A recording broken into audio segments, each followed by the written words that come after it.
Mankind must put an end to war. A war will put an end to mankind. I did not have sexual relations with that woman. Well, I'm not drunk. I learned everything I got.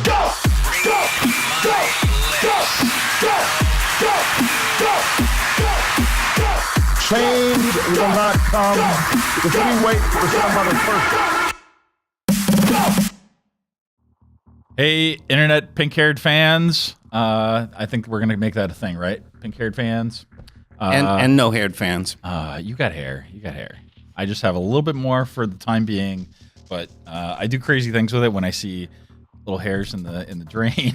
When there's gray ones, I lose my mind, and bad things happen. So anyway, the voice you heard, if you didn't see him already, we have Erik Hoyer, Erik with a K. Erik with a K. So definitively, we have made the decision now. His opponent was Erik with a C. So we made the voters decided that they prefer Erik with a K. But actually, after intense research, St. Eric's Day, which is May 18th, is actually with a C. So they get the.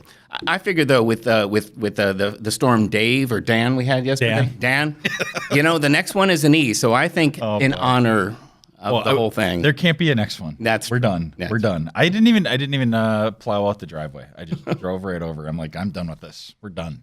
So you came very prepared. You have this whole you brought a binder full of information on the sales tax. Well, I think it's important to give people a little bit of deeper understanding. I know for myself, I've written articles in my neighborhood newsletters. I've tried to be clear and open about it, about where this money is going and what it's doing, and sort of not really in response to your most recent podcast with my opponent. I think it's important that clarity always be there because, for instance, the Expo Hall is a relatively small portion of this sales tax. A majority of the Expo Hall is going to be paid for by the hotel tax. Now, it's still a tax, and I get that, but it makes sense that something that is going to draw people into the community and is funded by the sale, the taxes, the hotel taxes for those individuals. So the whole goal is to kind of get these processes and these different projects started, but really a lion's share of the costs of that will be from the hotel tax. But the reason we can't shift it over now is that a hotel tax is still being used to pay the KI Center, another agreement that was made between Green Bay, the municipalities, and the county. So it's important for us to kind of see how we sort of work together. So, obviously, we have an entire chapter of our county ordinances. Chapter 9 is entirely dedicated to what the buckets are, for the taxes, what the pieces are. And so, in terms of referendum, in terms of the question of should we have gone to referendum, I kind of have to toe the line between this is very complicated and don't you wear your pretty little head about it? That sort of balance between The thing I hate. Yeah, and certainly we don't mean to be insulting, but understanding the way that the way that debt is managed and how that debt management will lead to lower property taxes and continued paying off of our debt, and the fact that we have a remarkable debt service and it's substantial, but we're paying it.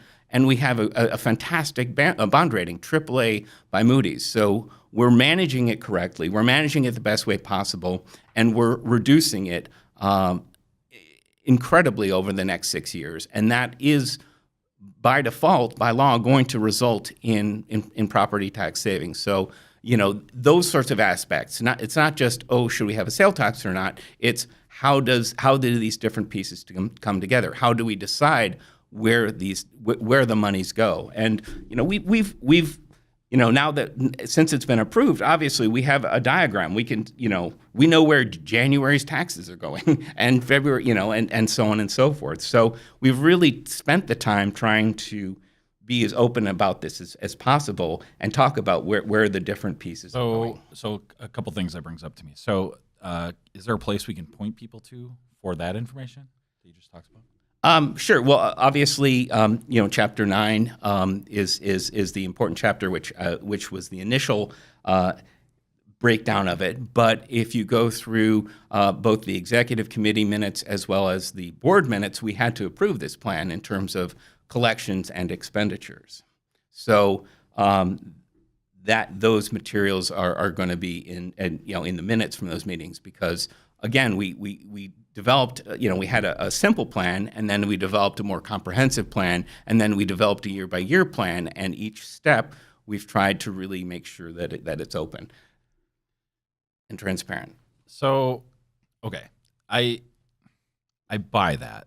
Okay, I don't think anybody's hiding anything. However, I think that it is still too complicated.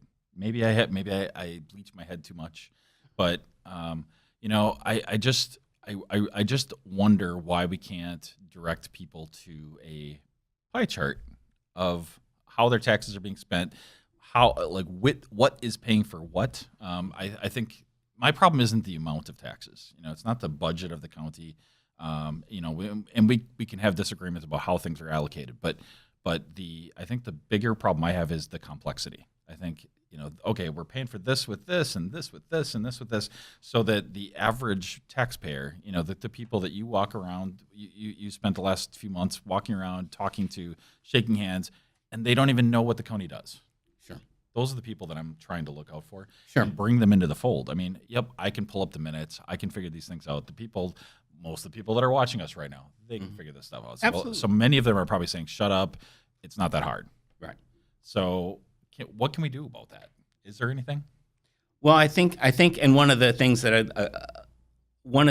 I'd really like to see with this next legislative session over the next 2 years, this next cycle, we need to increase our transparency. How we do that, number one, we need to get meetings back online. We need to get meetings back on broadcast. I was a huge proponent of New Eye when we had the New Eye project, but the chief person involved with that has left, and that unfortunately left us without any form, without the traditional forms of transparency. When I was running many years ago, at least I could watch. I was trying to learn about this job before I started to run for it. And do I really want this? Right. And I was able to watch a year of different meetings on the cable, and that was a great way for me to learn about it and to see it. And it's not necessarily like how many people are watching. I think it's the availability. And I think as we try to get more people involved, we were kind of joking about millennials earlier, but honestly, we had a huge number of what could be considered millennial opponents or candidates in both the city and county. And I think we want to continue that process and try to encourage more and more. I mean, sure, if you're 90 or if you're 29 or if you're 19 and you want to run, please do. But I think we need to kind of open that up and make those things available. I think that helps lead to it. The other thing that involves around transparency, we need a better website. And I don't know if you've spent much time on as what I consider a computer expert looking at our website. It is. They didn't call me. Nobody checked with me when they made it. It's sort of like pre-GeoCities. I mean, okay. And to be fair, I know that there's some rules that they have to follow, and there's some accessibility things, so it becomes a big, complicated thing whenever there's and then there's changes that maybe were grandfathered. That if they open up a whole bucket of worms if they go into it now. So I mean, I understand that there can be some challenges, but I totally agree. Right. I mean, a lot of it has to do with ease of finding things, and if you I kind of half jokingly said that it's sort of like a drunk uncle, at Thanksgiving, and you sort of, if you know it, if you understand it, you're okay. You can kind of get around it and deal with it. But if you don't, it's just really unpleasant. So, the county in particular, I mean, I think that this is a problem that permeates all levels of government, right? But the county in particular, if I have a question, I mean, I don't know. I mean, I know you and I know some of the other people on county board, so I would probably just say something stupid and wait for you to correct me. Some people don't have that luxury and are maybe too afraid to say stupid things. So I do think we have it's unintentional, but we make things complicated and we don't That's a challenge that I think we need to conquer, and I don't know how to get from here to there, but I think we need to be constantly evaluating that, not just how to tackle the current problem like the sales tax. So to kind of go full circle, maybe close it up a little bit. The sales tax. The reason I make such a big deal out of it is because it's it's new, and it's like we're adding, and same thing with the wheel tax. I have a real big problem when we add new taxes because we didn't need it before. Now we need it. Right. Why is that? And then how are we keeping track of what gets paid for with what? And the more complicated we make it, the harder it is for people to want to run, to be involved in politics. And even just as a taxpayer or constituent, the roads suck. Why is that? Right. And everybody's just crossing their fingers, and there's no accountability. Sure. So it's really, the transparency really to me is more about the accountability. And we're supposed to be a democracy of some kind, right? Mm-hmm.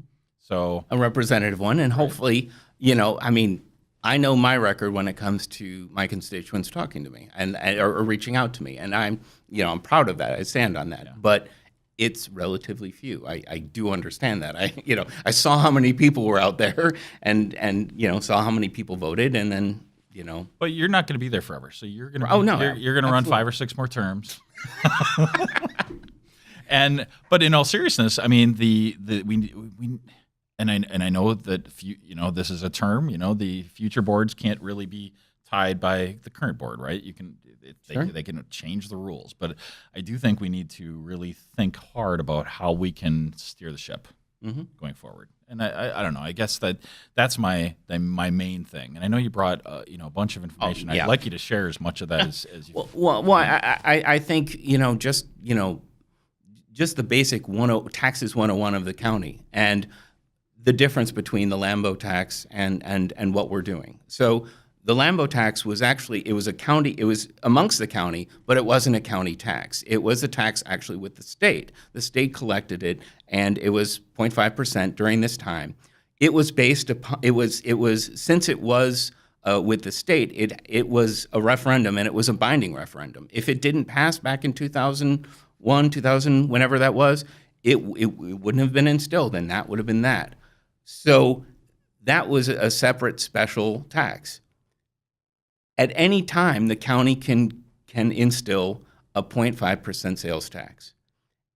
We can't do 0.4, 0.1. It's either 0 or 0.5. We can't do 1 or 2 or anything like that. We got 2 choices. And so when the Lambo tax was in, we could have gone up to 6% tax, adding that county sales tax.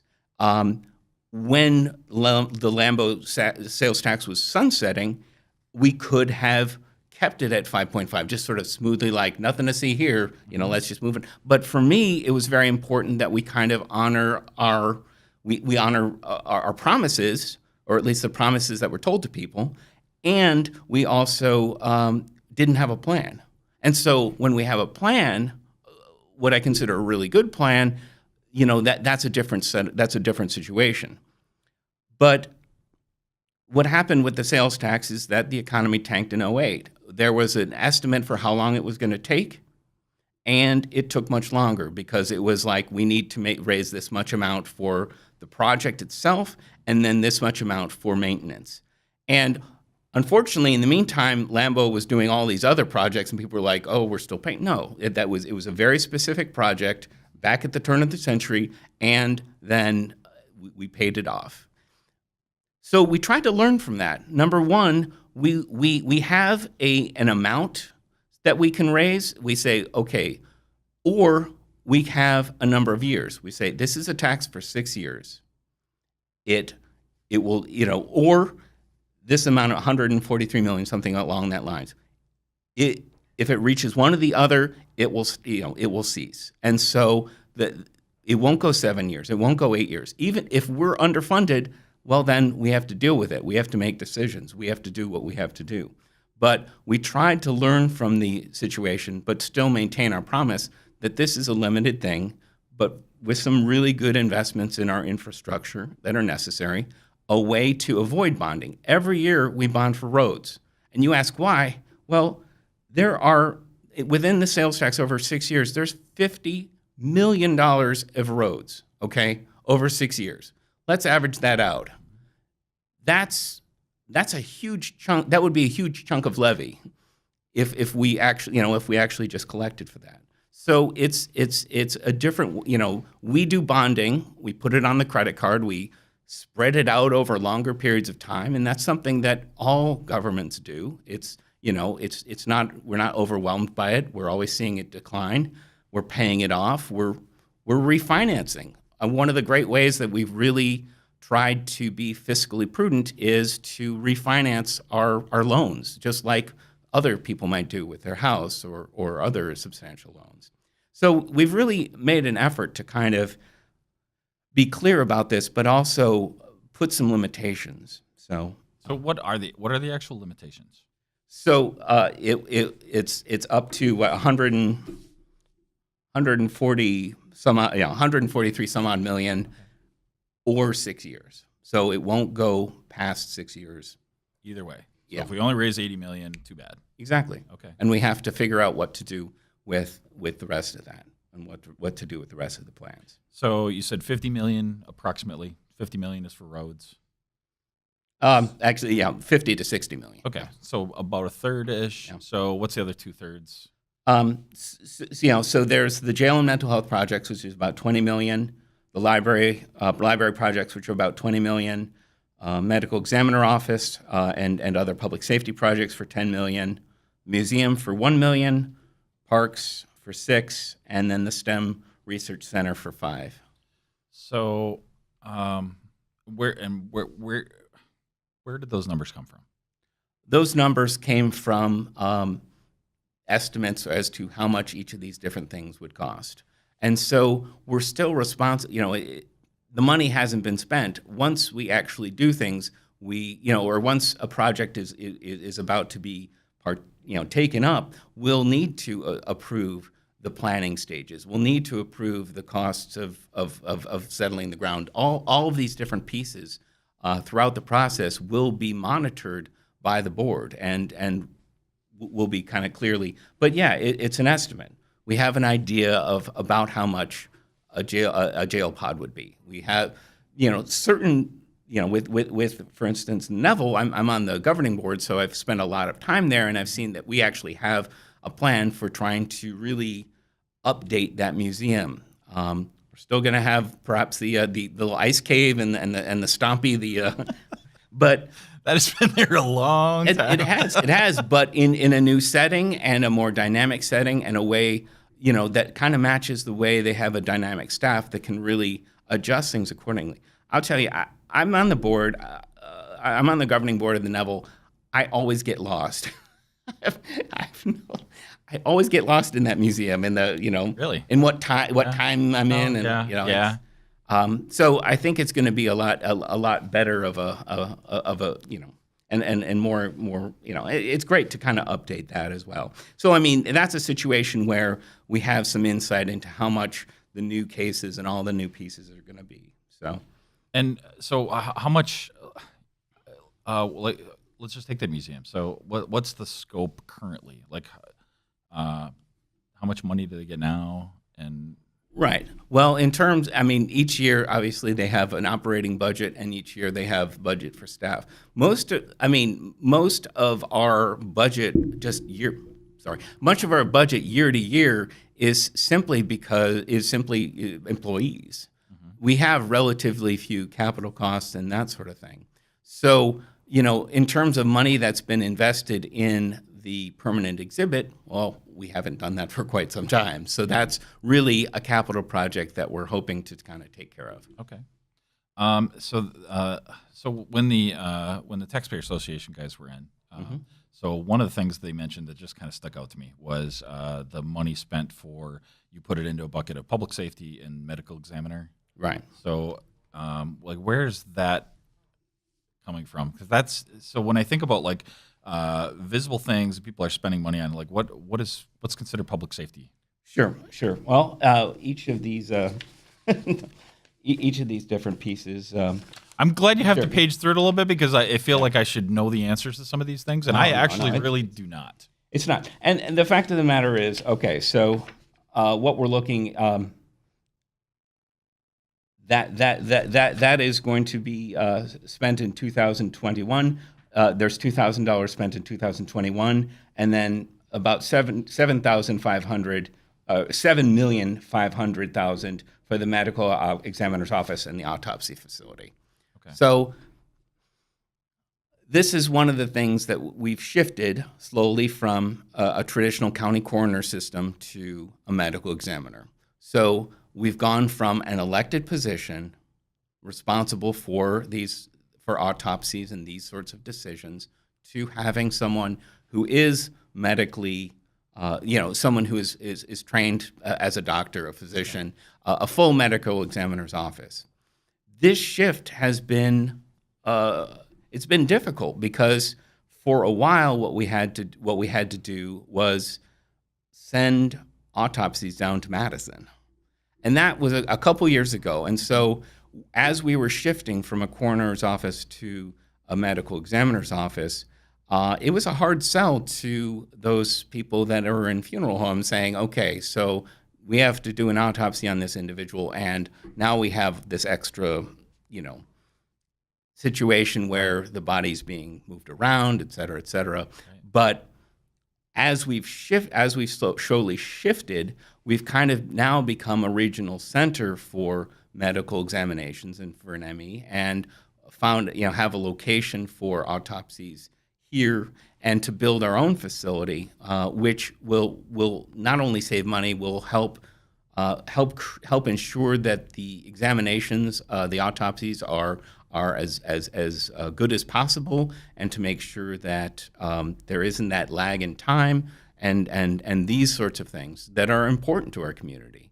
So it was it's a multi-stage step, but sort of seeing how all the pieces come together, you kind of have to take a long view of that process. So it might be revenue generating at some point? Exactly, okay. Especially if we're doing autopsies for other counties. Okay. Which we would essentially become a regional center for anyone who wanted to participate in that. So, all right, we gotta hurry up. Oh, sorry. No, you don't have to be sorry. I'm bad at managing the clock, and there's lots of things that interest me that I don't, I spend too much time on. So, obviously, I have a little bit of interest in the STEM Center. So, talk really briefly about that.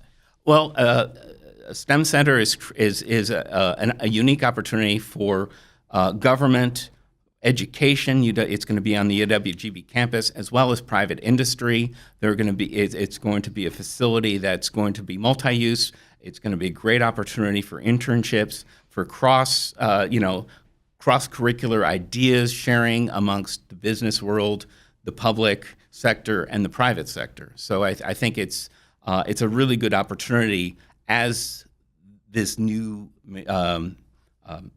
the new school of engineering is being established at UWGB. So I think it really will be a great opportunity and improve UWGB, but also improve the other components. Okay. And you said that was like about $5 million? The STEM Center, yeah. And is that being fully funded by the county, or is that? No, there was $5 million from the state, $5 million from us. There are private funds that are going into it, and of course, public funds from the, Okay. From the. I'm not sure yet. I might be in that new building. I don't know. There you go. So I have mixed feelings about it. I like new shiny stuff, but I also like to spend as little as we can. All right. I think that's, unless you have anything else you want to talk about on sales tax. Well, let's talk about the jail, because that's going to be a huge issue coming up in the next session, and there are a lot of issues. We're dealing with jail overcrowding. Do we need new pods? And these are the questions that we're going to ask and answer and try to answer as a group. The fact of the matter is we are overcrowded, and we've spent upwards of almost $1 million a year transporting prisoners to other jails or to other facilities. And that takes away from the time of the employees. That takes away, obviously we pay the costs of holding them elsewhere. If they need something or need to come back for a court date, then we have to transport again and again. This is an untenable situation. That's one aspect of it. So we're trying to approach this whole question of who we have in prison and prison reform or jail reform and incarceration issues, we have a lot going on. But what we're trying to deal with right now is how do we deal with the overcrowding we have now? Another issues that most people don't think about is looking at our population, looking at the demographics of our prison population. Or of our jail population. We've got more women than we ever built for. There are more females being incarcerated in our county jail, and that's something that we weren't quite prepared for. And so, in terms of we can't have co-ed, jail cells, so we need to ensure. I watch Orange is the New Black. So. There you go. So I'm there for a prison expert. So we're looking at this from so many different issues, and right. The thing that I think we're trying to do is use this as an opportunity to try to instill whatever jail reforms and incarceration reforms we can. We're the group as a whole totally happy about the diversion courts, but that's just a trickle in terms of the overall number, whether it be the heroin court. We're going to start up an OWI court, which is going to be a great opportunity. So you hopefully in the future won't see this person with 12 OWIs. How can we help those individuals before they kill someone or themselves? But we're wrestling with how many DAs. But just getting a few more DAs will help lighten the load of the DA's office, but it's not going to create that overall reform that's going to help things. We need to also look at the public defenders. We need to look at how we do bonding. And so I think many of us are going to try to attack this problem as many ways as possible, but knowing all too well that more than likely these new pods are going to be built. And yes, you build those pods and suddenly you don't have the pressure on to deal with these issues. Instead, you can just go back to, storing people, which is essentially, what we're, but instead what we're trying to do is be a little bit more proactive about it so that we don't have that problem. So I totally want to table that because I think we could probably spend hours talking about that. Absolutely. And I would love to. So you know what, when you come back, okay, and I know you will because you're, I don't know. I'm a fan of the show. Well, hey, that's even better than what I was going to say. So the final thing that I just want to end up on, and real briefly, we had an election yesterday. I did. And I would like your really brief thoughts on that. Well, I think I can say that the sales tax was not an issue in this particular election. There was one individual, Corey Campbell, who voted for it, who was voted out, but who did not win her election. I do not think that was an issue in that particular election. There is one individual, Mr. Guy Zimmo, who voted against the sales tax, and he lost his seat as well. So it's a wash in terms of that.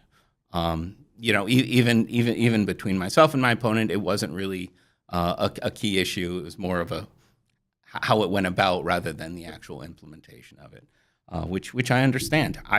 If I was there was an opportunity where we voted on whether we should go to referendum, and there was no way that this was going to pass. So I could have very easily raised my hand and be like, yeah, that sounds good. I'm not that politically astute. I'm not interested in that, So that's where it is. So I take my lumps with that. But I have had a very interesting opportunity, a unique opportunity working with Guy Zimmo on mental health issues. He's the chair of the Mental Health Ad Hoc Task Force. I'm the vice chair. And so month after month, we've worked together on that. And so I've really been able to see a side of him that I don't think a lot of people get to see, because of other issues or other behaviors or whatnot.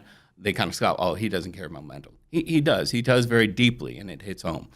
He's still the same guy, and I don't think without him, I don't think we would have necessarily had the $1.15 million in mental health spending, or that wouldn't have been pushed as hard without his incredible tenacity.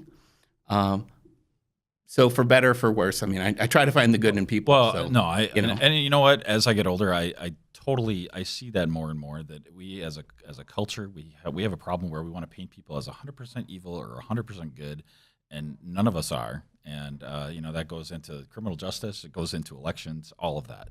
And we had a school board election, we had a city council election. Yes, absolutely. Any quick thoughts on that? No, I mean, I think there were obviously a few surprises, but a few non-surprises, and it was a really great evening for democracy. And I think the fact that we got about average, if not slightly better, participation in spite of a the weather. nasty day, that was good. It wasn't as good as obviously 2 years ago when we had the primary for a presidential election, but compared to other years, it was a little low. But great. I think we're going to leave it at that. Thanks for joining us. Thanks for being here, Erik Hoyer. Thank you. We'll have him back again. We'll talk about hopefully some criminal justice reform. I think that's a crucial topic for everybody, for the whole country, but certainly for Green Bay, we have some particular problems. And please join me on the Political Radar community and the Blind Partisan community on Facebook. And please go to YouTube and hit that subscribe button. That's it. We're out.